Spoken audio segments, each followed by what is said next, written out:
मैंने ये 5 ऐसी मिस्टेक्स करी थी जिसकी वजह से आज मुझे फील होता है कि मैंने अपनी फ्रेशर पार्टी को सही से एंजॉय नहीं किया।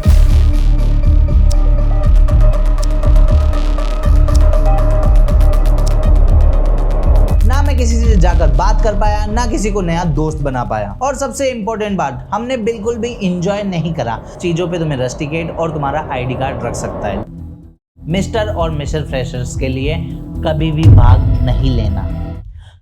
तुम भी शायद मेरी तरह ही हो जिसने अभी कॉलेज में एडमिशन लिया है, 2-3 महीने हुए हैं और अब आने वाला है तुम्हारे कॉलेज का फ्रेशर्स, और तुम्हें डर लग रहा है कहीं तुम कुछ मिस ना कर दो या फिर तुम कुछ गलत काम ना कर बैठो जिससे कि तुम्हारा नाम खराब हो जाए आने वाले सालों के लिए। लेकिन एक दिन ऐसा बहुत इंपॉर्टेंट आता है फ्रेशर पार्टी का, जिस दिन हर फ्रेशर को खुद को प्रूव करना ही करना चाहिए। मैंने ये 5 ऐसी मिस्टेक्स करी थी जिसकी वजह से आज मुझे फील होता है कि मैंने अपनी फ्रेशर पार्टी को सही से एंजॉय नहीं किया। जिसमें से पहली गलती आती है ओवर ड्रेस। हाँ, मैं खुद की फ्रेशर पार्टी के अंदर एक चंपू सा बनकर चला गया था। व्हाइट कलर के रेड टेप के शूज, फिर उसके ऊपर जीन्स ब्लैक कलर की, और फिर उसके ऊपर मैंने पहन ली टी शर्ट और ऊपर पहन लिया एक जैकेट। और जैकेट के पीछे क्या लिखा हुआ है, आई हैव फकिंग ड्रीम्स। ये पहनकर मैं तो खुद को बहुत कूल समझ रहा था कि मेरे से अच्छा तो कोई नहीं दिख रहा। और लिटरली जब मैं आज उन फोटोज को देखता हूँ तो मुझे लिटरली फील होता है कि हाँ, मैं सही में चंपू लग रहा। तुम भी कोई ऐसी गलती मत करना। इन केस तुम्हारे फ्रेशर पार्टी के अंदर कोई भी ऐसा कोई थीम होती है कि हाँ यार तुम्हें बॉलीवुड थीम पे जाना है या फिर राजस्थानी थीम पे जाना है, तो याद रखना उन्हीं टाइप के क्लॉथ्स को चूज करना। और प्लीज यार, फ्रेशर्स में प्लीज कोट पैंट पहनकर मत आ जाना, सब लोग वही पहन कर आएंगे, ना कि तुम एक ट्रेडिशनल वाला खुद का 3 पीस जो तुम शादी में पहन के जाते हो वो पहन के वहां पे पहुंच जाओ। बात करें सेकंड मिस्टेक की, stuck with your own group. हाँ, मैं पहले खुद भी बहुत ज्यादा शाय रहता था, किसी से ज्यादा बात नहीं करता था, तो लोगों से मिलने की आदत नहीं थी। इसीलिए मेरे जितने भी 1-2 दोस्त बन पाए, मैंने उनके साथ पूरी अपनी फ्रेशर पार्टी निकाल दी। ना मैं किसी से जाकर बात कर पाया, ना किसी को नया दोस्त बना पाया। और तो और जो लोग मेरे साथ आने वाले थे उन्होंने तो फ्रेशर पार्टी अटेंड ही नहीं करी। तो जहां हमारा 5 से 6 वाला ग्रुप था, हम 3 लोग ही रह गए थे। और सबसे इंपॉर्टेंट बात, हमने बिल्कुल भी इंजॉय नहीं करा। हम सिर्फ ये देखने में रह गए कि स्टेज पे चल क्या रहा है। आगे से आगे भाग गए, सबसे पहले स्टेज के पास जाकर खड़े हो गए, और फिर स्टेज पे कोई सेलिब्रिटी आया तो क्राउड का पीछे से इतना ज्यादा प्रेशर आया कि आगे की बैरिकेडिंग से बार बार मेरा फेस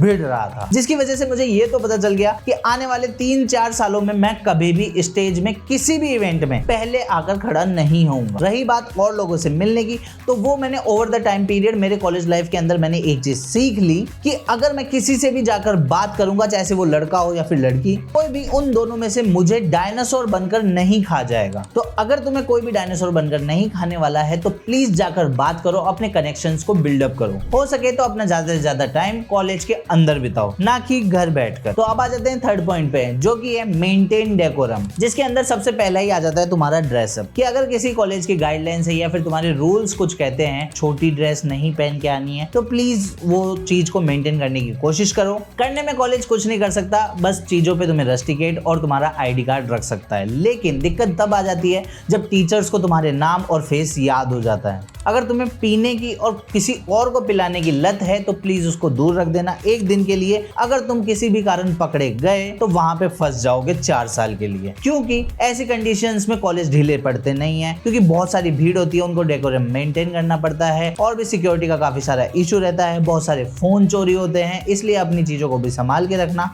और तो और किसी की भी लड़ाई में फालतू मत फंस जाना। एक तो खुद तो करना मत, अगर कोई कुछ बोल भी दे तो सॉरी बोल के शिफ्ट हो जाना। फोर्थ पॉइंट आता है लेट कॉमर्स, खास करके लड़कियां। अगर तुम्हारी फ्रेशर पार्टी का टाइमिंग है 5 बजे पहुंचने का, तो प्लीज कोशिश करो 4:30 बजे पहुंचने की। लेट आने से ये 3-4 चीजों की दिक्कत बहुत ज्यादा हो जाती है। एक तो अगर तुम लेट आते हो तो तुम्हें बहुत लंबी लाइन में लगना पड़ेगा किसी भी कॉलेज की, क्योंकि चेकिंग हो रही होती है। कि लेट आने की वजह से तुम क्राउड के ऐसे मिड एरिया में जाकर फंस जाते हो जहां ना तो तुम एंजॉय कर सकते हो, ना ही तुम स्टेज का सामने का देख सकते हो, ना ही पीछे जा सकते हो, क्योंकि पीछे खड़े हुए लोग तुम्हें आगे पुश करते रहेंगे स्टेज का कवर देखने के लिए, इसलिए मिड वाले एरिया में तो आने की बिल्कुल भी कोशिश मत करना। लेट से याद आया, लेट जाने की भी बात कर लेते हैं। लेट जाने में बहुत ज़्यादा दिक्कतें आती है। अगर तुम्हारा कॉलेज बहुत ही आउटसाइड में रहता है तो वहाँ से कैब मिलने की मुश्किल बहुत ज़्यादा हो जाती है। बहुत नियर बाय प्लेस की भी कैब नहीं होती, रात को 10 बजे बाद या फिर 10:30 बजे बाद में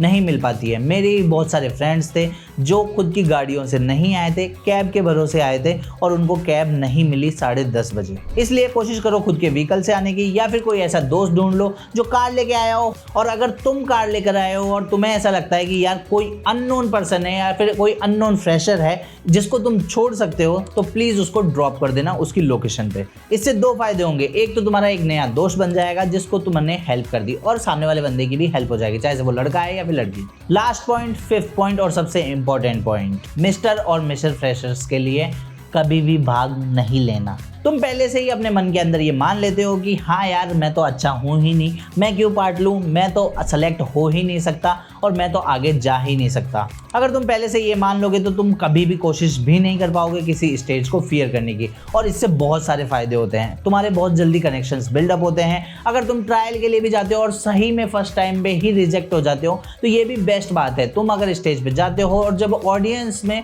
जब ऑडिशन चल रहा होता है तो एटलीस्ट 5 से 6 लोग बैठे होते हैं जिनको तुम्हारा फेस याद हो जाएगा, और कई ऑडिशंस में तो पूरा सेमिनार हॉल भरा हुआ रहता है। और अगर मान लो तुमने कोशिश करी और तुम फर्स्ट राउंड में सेलेक्ट हो गए तो यार सोचो ना, तुम 7,000, 6,000, 5,000 या फिर जितने भी कॉलेज में तुम्हारी एडमिशन हो रहे हैं उस पर्टिकुलर टाइम के लिए, उस टाइम तुम उन सब के सामने फ्रंट स्टेज पे खड़े रहने वाले हो, तो यार किसी ना किसी को तो तुम्हारा फेस याद हो ही जाएगा। और अगर तुम लोग सही में आगे बढ़ चुके या फिर 2nd, 3rd राउंड तक पहुंच चुके तो इसमें क्या बुराई है। मैं ये नहीं बोल रहा हूं कि तुम मिस्टर और मिसेस फ्रेशर्स का खिताब लेके ही घर जाओगे, लेकिन अगर तुम्हें स्टेज पे जाने का मौका मिलता है तो इसको मत छोड़ो, क्योंकि जेन्युइनली बता रहा हूं कि बहुत लोग इस चीज के लिए तैयारी करते हैं और बहुत लोग ये सिर्फ मन में यही सोचते रहते हैं काश मैं भी उस स्टेज पे जा पाता। और ये थी वो 5 मिस्टेक जो मैंने अपने फ्रेशर के अंदर करी। तुम इन मिस्टेक्स को मत करना, अपनी कॉलेज लाइफ को अच्छे से जीना और अच्छे से एंजॉय करना अपनी फ्रेशर पार्टी को। अगर तुम्हारी फ्रेशर पार्टी हो चुकी है तो कमेंट करके बताना तुमने ये मिस्टेक्स करी थी या फिर कोई और ऐसी मिस्टेक जो तुम्हें ऐसी लगती है कि यार सबको पता होनी चाहिए। मैं पिन कर दूंगा उसको कमेंट बॉक्स में, और तुम नीचे कमेंट करके ये जरूर से जरूर बता देना कि अगली कौन सी कॉलेज ट्रिप के ऊपर मुझे वीडियो बनानी चाहिए, और शेयर कर देना इसको अपने फ्रेशर्स के अनऑफिशियल ग्रुप के अंदर ताकि वो सब भी ये सारी चीजें समझ जाएं। मिलते हैं अगले वीडियो में, तब तक के लिए बाय बाय। सब्सक्राइब करना मत भूलना।